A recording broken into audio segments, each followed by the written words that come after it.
Hi, today's the 22nd of November and we've just finished our second and final week of filming. This week has definitely been a roller coaster to me, and I've had so many ups and downs with complications and then really good feedback from my teacher. It's just generally been a really hectic week.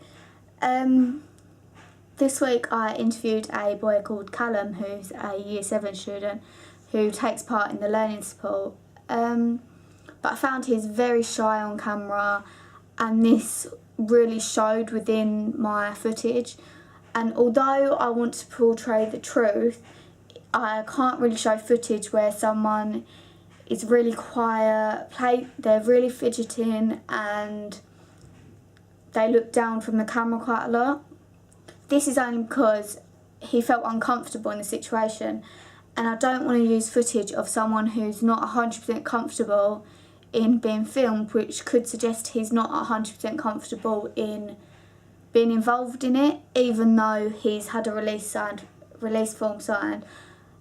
I wouldn't want to include that, especially because it brings the whole atmosphere of my production down, and I really want to focus on the good aspects. If I was to do a follow-up documentary, I would certainly use him, because the learning support program is so good for showing how someone's confidence can be so low and bringing it really high up by the time they leave school. But I'm just focusing on the beginning aspects of it, so it wouldn't be appropriate to use in my documentary. This meant that I couldn't use him or the sixth former, as I'm keeping the partners as they naturally are. So I had a meeting with the special needs coordinator, and I found another pair who are Emily and Rebecca. I watched a session of theirs just to see what they were like, and although Rebecca's shy, she's more than happy to be on camera, and the relationship between her and Emily is very good, and it's so clear how well they get on, how much they speak. So I thought this would be a good aspect to focus on, and also because I hadn't chosen many girl people to be involved, so I thought a female sixth form and a female Year 7 would be really nice to show a good relationship between the girls and show that the learning support isn't just about their help with the work, but also the emotional support. This just made my life a bit more hectic with trying to fit in interviews with both of the girls along with what I'd already planned. Emily, the sixth former, was really easy to do. She's my friend, so it's very easy just to be able to grab her, take her in an available room, run her through the interview and film it. However, Rebecca is in a lot of her lessons, unlike some of the Year 7 students. So this meant I had to work around her timetable so she didn't miss any core subjects, because that wouldn't be right of me. So once I'd done this, I could put her in a meeting room, discuss it and get all the footage I need.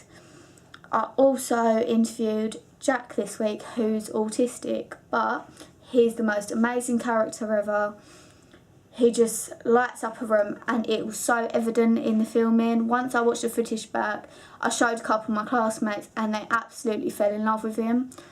I sort of wish I would have got more footage from him just to show what personality he is, and because I'm only doing an extract, I've decided not to do that. But if I did a whole documentary, I would follow on looking at him in day-to-day activities and just show what a good character he is. He made filming very easy, gave very good answers and was very honest with me. He also didn't need any prods to say like why or anything like that. He just explained everything really well. I also learnt this week how to edit many more settings on the camera, because in some interviews they looked very dull and it didn't give the effect I wanted, and instead of trying to mess around with the lights, I edited the white balance on the camera and also put the light on, and this just brightened up the whole footage, which made it a lot better. I also learnt a lot more about different angles and the effects they give. If I was to be really far away, it feels like I'm not involved with the person. If it's closer, it feels more personal and straight up to the camera. However, at some points, they were looking at me rather than looking directly at the camera, which I think gives a more personal touch and makes the whole documentary more comfortable. So that's been a very up and down week. I found that trying to fit people in when they needed to be fitted in was very hard, as well as doing blogs and doing other subjects. So it was quite stressful putting it all together and then getting the footage that I wanted. But I've downloaded it all onto my MacBook and I'm very happy with most of the footage.